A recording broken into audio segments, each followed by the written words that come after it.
In a historic and highly symbolic visit, President Draupadi Murmu today reached the Siachen base camp, paying tribute to the soldiers stationed at the world's highest and harshest battlefield. This marks the first visit by President Murmu to the base since taking office, and it highlights the government's commitment to supporting the armed forces operating under extreme conditions. President Murmu, the Supreme Commander of the Armed Forces, addressed the troops stationed at Siachen, recognizing their courage, resilience, and unwavering service in defending the nation's borders. She emphasized the nation's gratitude for their sacrifices and commitment to safeguarding India's sovereignty. The Siachen base camp, located at an altitude of over 12,000 feet, is known for its challenging weather conditions and the difficult terrain that soldiers face daily. During her visit, President Murmu interacted with officers and soldiers, boosting their morale and assuring them of the nation's full support. This visit comes as a show of solidarity amid ongoing regional tensions, where Indian forces play a crucial role in securing the borders along the line of control. The President's visit was not only a morale booster for the troops, but also a reminder of the nation's acknowledgement of their continuous efforts in safeguarding India's northern frontiers.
आप सभी जवानों और अधिकारियों से यहाँ आकर और मिलकर मेरी इच्छा पूर्ण हुई। सभी देशवासी आप सबकी बहादुरी को सलाम करते हैं। मैं सभी देशवासियों की ओर से आप सबके लिए विशेष सम्मान व्यक्त करती हूँ।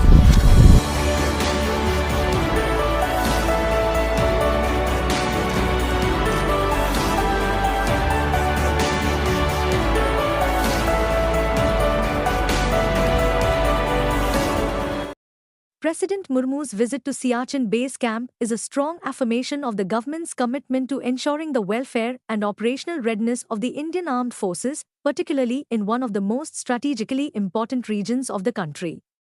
The nation stands in solidarity with its soldiers, thanking them for their selfless service.